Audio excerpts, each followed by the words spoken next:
بسم اللہ الرحمن الرحیم۔ السلام علیکم ورحمۃ اللہ وبرکاتہ۔ غیاث پور میں ایک بوڑھی عورت حضرت نظام الدین اولیاء رحمۃ اللہ علیہ کی ہمسایہ تھی اور وہ آپ رحمۃ اللہ علیہ سے بے حد عقیدت رکھتی تھی۔ اس بوڑھی عورت کا یہ کام تھا کہ صبح سے شام تک رسی بنتی اور پھر دوسرے دن قریب کی آبادی میں جا کر اس رسی کو فروخت کر دیتی۔ پھر 4 پیسے جو حاصل ہوتے ان سے جو کا آٹا اور تھوڑی سی ترکاری خرید لاتی۔ اس کے بعد چند روٹیاں پکا کر حضرت محبوب الہی رحمۃ اللہ علیہ کی خدمت میں پیش کر دیتی۔ پہلی بار جب اس ضعیف خاتون نے اس طرح سے عقیدت کا مظاہرہ کیا تو حضرت نظام الدین اولیاء رحمۃ اللہ علیہ نے یہ کہہ کر وہ روٹیاں قبول کرنے سے انکار کر دیا کہ اس غذا سے تو خود تمہارا پیٹ بھر نہیں سکتا، پھر ہم لوگ تمہارے ناتواں کاندھوں پر اپنے رزق کا بوجھ کیوں کر ڈالیں؟ ہم اللہ کے لیے عبادت کر رہے ہیں تو پھر اللہ ہی ہمارا رازق ہے اور دوسری ضروریات کا کفیل بھی ہے۔ حضرت محبوب الہی کا جواب سن کر بوڑھی عورت گریہ زاری کرنے لگی کہ مجھے اپنی خدمت سے محروم نہ فرمائیے، میرے نامہ اعمال میں اس کے سوا کچھ بھی نہیں۔ ضعیف خاتون کے لہجے میں اس قدر خلوص اور گداز تھا کہ حضرت نظام الدین اولیاء رحمۃ اللہ علیہ انکار نہ کر سکے اور جو کی پکی ہوئی روٹیاں قبول فرما لیں۔ اب یہ اتفاق تھا یا قدرت کی مصلحت کہ وہ خاتون کئی دن سے رسیاں تیار کر رہی تھی مگر کوئی خریدار نہیں ملتا تھا۔ حضرت محبوب الہی اور دوسرے درویشوں کی طرح وہ خاتون خود بھی 4 دن سے بھوکی تھی۔ حضرت نظام الدین اولیاء رحمۃ اللہ علیہ سے عقیدت کا یہ حال تھا کہ وہ اپنی تکلیف کو بھول گئی تھی اور ہمہ وقت اس فکر میں رہتی تھی کہ رزاق دو عالم کسی طرح چند روٹیوں کا انتظام کر دے اور یہ مردان خدا ان روٹیوں سے روزہ کشائی کر لے۔ بالا آخر 5ویں دن کسی شخص نے اس خاتون سے ایک رسی خرید لی تو وہ بہت خوش ہوئی کہ آج فاقہ کشی کا تسلسل ٹوٹ جائے گا۔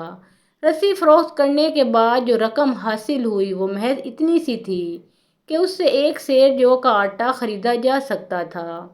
خاتون نے یہی کیا اور جب عصر کا وقت آیا تو انہوں نے وہی سیر بھر آٹا حضرت محبوب الہی کی خدمت میں پیش کر دیا۔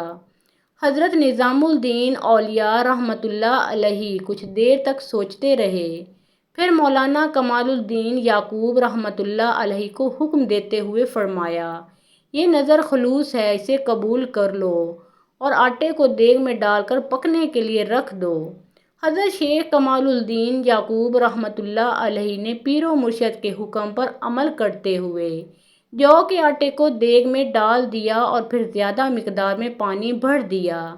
اس کے بعد آگ دہکا دی گئی۔ ایسا کرنے سے حضرت محبوب الہی کا مقصد یہ تھا کہ اگر آٹے کے علاوہ غیب سے کچھ اور حاصل ہو تو اسے بھی دیگ میں ڈال کر پکا لیا جائے۔ اس طرح غذا کی مقدار بڑھ جاتی، ورنہ اگر روٹیاں پکائی جائیں تو 1-2 نوالوں سے زیادہ خوراک کسی درویش کے حصے میں نہ آتی۔ آگ کے شعلے بھڑکتے رہے اور پانی ابلتا رہا۔ اسی اثناء ایک گدڑی پوش فقیر کہیں سے گھومتا ہوا آیا اور نعرہ زنی کرنے لگا، اگر کسی کے پاس کچھ ہے تو وہ اسے فقیر کے سامنے پیش کرے۔ آج فقیر بہت بھوکا ہے، جلدی کرو اور اس کی بھوک مٹا دو۔ درویش نعرہ زنی کرتے ہوئے کمال الدین یعقوب رحمۃ اللہ علیہ کے پاس آیا۔ مولانا اس دیگ کے پاس بیٹھے ہوئے تھے۔ نزدیک آ کر درویش نے پھر صدا لگائی، اگر کچھ ہے تو کھانے کو دے، دیگ کو کیوں بند کر رکھا ہے، اس کا منہ کھول دو۔ حضرت مولانا کمال الدین یعقوب رحمۃ اللہ علیہ نے غور سے اس گدڑی پوش فقیر کو دیکھا۔ درویش کا لباس دریدہ بھی تھا اور میلا بھی، اس کی داڑھی بے ترتیب تھی، وہ اپنی ظاہری حالت سے کوئی مجذوب معلوم ہوتا تھا۔ مولانا کمال الدین یعقوب رحمۃ اللہ علیہ جس منزل کے مسافر تھے وہاں کسی انتشار اور جذب و مستی کو دخل نہیں تھا۔ مولانا نے گدڑی پوش فقیر کو ایک نظر دیکھا اور اٹھ کر حضرت نظام الدین اولیاء رحمۃ اللہ علیہ کی خدمت میں حاضر ہوئے۔ حضرت محبوب الہی اس وقت کچھ پڑھ رہے تھے۔ مولانا کمال الدین یعقوب رحمۃ اللہ علیہ کو اپنے سامنے دست بستہ کھڑے دیکھ کر آپ نے ان سے آنے کا سبب دریافت کیا۔ ایک مرد درویش بہت بھوکا ہے۔ مولانا کمال الدین یعقوب رحمۃ اللہ علیہ نے عرض کیا، اندازہ ہوتا ہے کہ وہ کچھ کھائے پیے بغیر نہیں جائے گا۔ مولانا، آپ کو اس میں کیا اعتراض ہے؟ حضرت نظام الدین اولیاء رحمۃ اللہ علیہ نے ایک عارفانہ تبسم کے ساتھ فرمایا، اس میں تو وہ درویش بھی حصہ شناس ہے، ہم تو محض منتظم ہیں، مخلوق خدا کو کھلانے ہی کے لیے بیٹھے ہیں۔ ان درویش سے بھی کہہ دو کہ ابھی کھانا پک رہا ہے، جیسے ہی تیار ہوگا سب سے پہلے انہی کی خدمت میں پیش کیا جائے گا۔ پیر و مرشد کا حکم سن کر مولانا کمال الدین یعقوب رحمۃ اللہ علیہ واپس تشریف لے گئے اور اجنبی درویش کے سامنے حضرت محبوب الہی کے الفاظ دہرا دیے۔ گدڑی پوش فقیر بھوک سے بے قرار تھا، شدید حالت اضطراب میں کہنے لگا، میرے پاس وقت نہیں ہے، میں انتظار نہیں کر سکتا، اپنے شیخ سے کہیے کہ کھانا جس حالت میں موجود ہے دے دیں، بلکہ زیادہ بہتر یہ ہے کہ وہ خود ہی مجھے کھانا کھلائیں۔ یہ کہہ کر وہ گدڑی پوش فقیر وہاں سے ہٹا اور کچھ فاصلے پر جا کر بیٹھ گیا۔ مولانا کمال الدین رحمۃ اللہ علیہ کچھ دیر تک حیرت و سکوت کے عالم میں اس گدڑی پوش فقیر کو دیکھتے رہے، پھر جھجکتے ہوئے دوبارہ پیر و مرشد کی خدمت میں حاضر ہوئے اور درویش کی خواہش منو عن بیان کر دی۔ وہ لمحات بڑے عجیب تھے جب مولانا کمال الدین یعقوب رحمۃ اللہ علیہ نے حضرت نظام الدین اولیاء رحمۃ اللہ علیہ کو اپنی نشست سے اٹھتے ہوئے دیکھا۔ حضرت شیخ نہایت جذب و شوق کے عالم میں فرما رہے تھے، میزبان کے لیے مہمان کی تواضع فرض ہے، مگر اس سے بڑھ کر بھی فرض یہ ہے کہ مہمان جس طرح بھی خوش ہو اسے خوش کیا جائے۔ یہ کہہ کر حضرت محبوب الہی تشریف لے گئے جہاں وہ گدڑی پوش کھانے کے لیے انتظار میں بیٹھا تھا، اور سامنے ہی دیگ پک رہی تھی جس میں سیر بھر جو کہ آٹے کے سوا کوئی دوسری جنس خوردنی شامل نہیں تھی۔ حضرت نظام الدین اولیاء رحمۃ اللہ علیہ کو دیکھ کر وہ درویش کھڑا ہوا اور مسکرانے لگا، شیخ اللہ تمہیں خوش رکھے، آج بہت بھوک لگی ہے، اس لیے تمہارے دروازے پر چلے آئے، اب تم اپنے ہاتھ سے اس فقیر کو کچھ کھلاؤ۔ حضرت محبوب الہی نے دیگ کے قریب جا کر دیکھا، پانی اس طرح سے ابل رہا تھا کہ اگر اس کا ایک قطرہ بھی انسانی جسم پر گر جاتا تو کھال جھلس کر رہ جاتی۔ اس صورتحال کے پیش نظر حضرت نے فرمایا، آپ نے مجھ فقیر کو میزبانی کی سعادت بخشی، مگر کھانا ابھی گرم ہے، تھوڑا سا انتظار کر لیں۔ شیخ اب انتظار نہیں۔ درویش بہت زیادہ مضطرب نظر آ رہا تھا۔ تم اس آگ کی بات کر رہے ہو، میرے شکم میں جو آگ لگی ہے وہ اس سے بھی فظوں تر ہے، بس تم دیگ اٹھا کر میرے پاس لے آؤ۔ حضرت نظام الدین اولیاء رحمۃ اللہ علیہ نے کچھ فرمایا، پھر آستینیں چڑھائیں اور موٹے سے کپڑے سے دیگ کے دونوں کنارے پکڑ لیے۔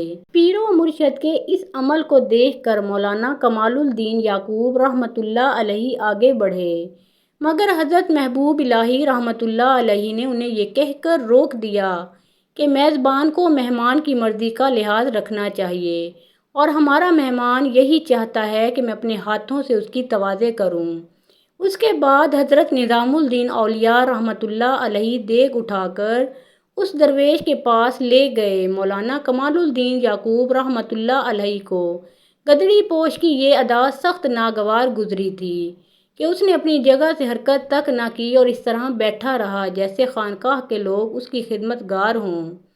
اس کے ساتھ ہی مولانا یعقوب رحمۃ اللہ علیہ نے یہ بھی محسوس کیا کہ حضرت محبوب الہی کی پیشانی مبارک پر ناگواری کی شکن تک نہ تھی، بلکہ آپ دیگ اٹھاتے وقت بہت مسرور نظر آ رہے تھے۔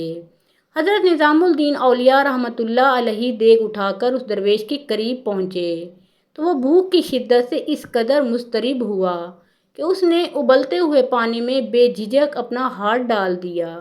حضرت محبوب الہی اسے منع کرتے رہ گئے، مگر درویش بار بار دیگ میں ہاتھ ڈالتا رہا اور پھر جو کہ رقیق آٹے کو منہ میں رکھ لیتا۔ گدڑی پوش نے یہ عمل 3 بار دہرایا، پھر اس نے دیگ کو اٹھا کر زمین پر مار دیا۔ وہ دیگ دراصل مٹی کا ایک بڑا سا مٹکا تھا جو زمین پر گرتے ہی ٹوٹ گیا۔